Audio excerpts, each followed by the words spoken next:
Hey everyone, Night of Doom here, and in this video I'll be kind of talking about what my animation looked like before I joined BPS versus after I joined BPS and I started to learn a lot more about compositing, animation, lighting, and all that. So as you can see by some of these opening clips here, the fall was a pretty raw animation to begin with. A lot of the motions remained the same from the first draft to the final product, but a lot of the armor, the characters, the lighting, the mist passes, those changed a lot. So in this video, I'll kind of be going step by step through a lot of the scenes in the fall, explaining how I got the end product from where I started.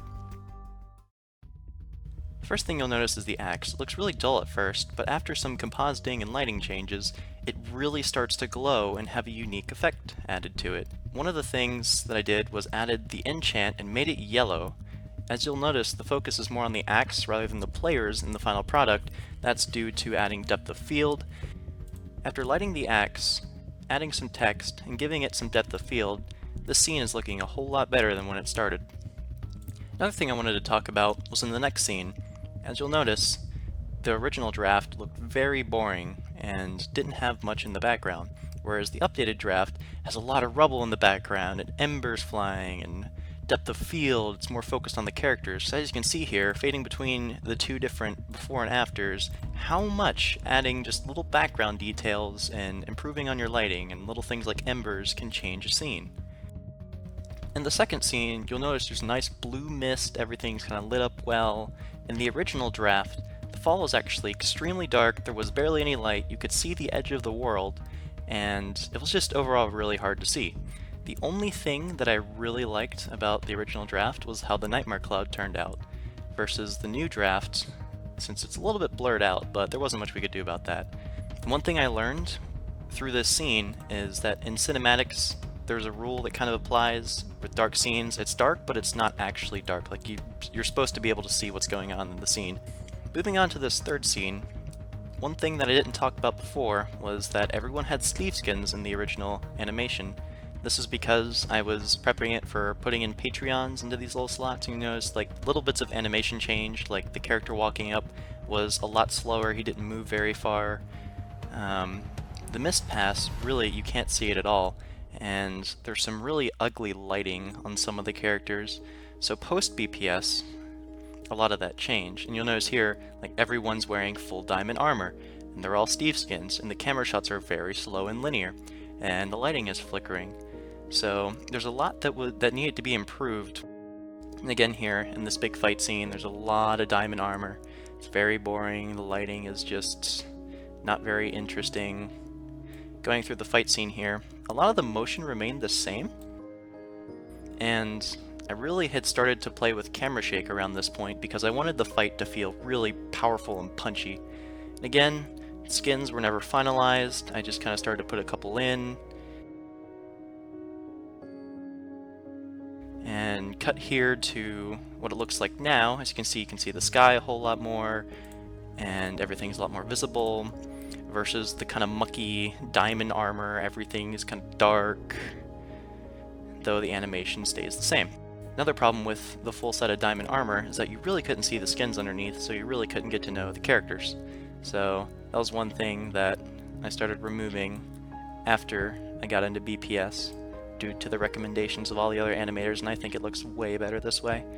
Moving on, you'll notice this little scene here was not actually in the fall. That is because in the fall, it was changed out for this scene here, kind of the distant shot of the zombies walking up on the spawn. And then it cuts to my character being all scared, because originally, just having that little talking session, it really was not getting much accomplished, and it's like, what is he scared at? What's going on? And it was kind of creating a sense of confusion in the animation. Then the viewers are like, okay, what's going on? And cut here back to what it looked like with diamond armor. And this was another shot that I changed in this scene. It just kind of panning over the characters' heads versus looking over at the characters and snapping over to the horde, because that looks a whole lot cooler in my opinion. Moving on to the star color fights. Here's what they looked like pre-draft. So all of them were pretty darkly lit again, couldn't see them very well. The only one I was really happy with the whole time was this one here with Elkin. I had a lot of fun making that one, and it was probably one of my best. And here's what it looks like afterwards, with added particle effects, visual effects, lighting, everything is brightened up, and it really just adds a whole lot more when you add light to your animation to where you can see it, as well as little particle effects or any cool effects that you want to add. On to the next scene. This is what it looked like before the draft, and you'll notice that it's a lot more boring. The armor's bland, it's all diamonds, the movements are pretty consistent, the characters at this point are starting to come into place, the main ones at least, and though the entire scene is pretty dark, as you'll see here with the updated draft, characters are a lot more easy to see, you can actually see more of their skin, and it's just a lot more enjoyable to watch visually, because you can actually see everything. So cutting to what it looked like before, the shrine scenes, they were all kind of dark, just kind of unlit, almost kind of boring to look at. And the major thing that I changed here was originally it was just a beam for the first two. And for the third one is when the barrier shot out. And the animators were really confused. At this point they're like, what's going on?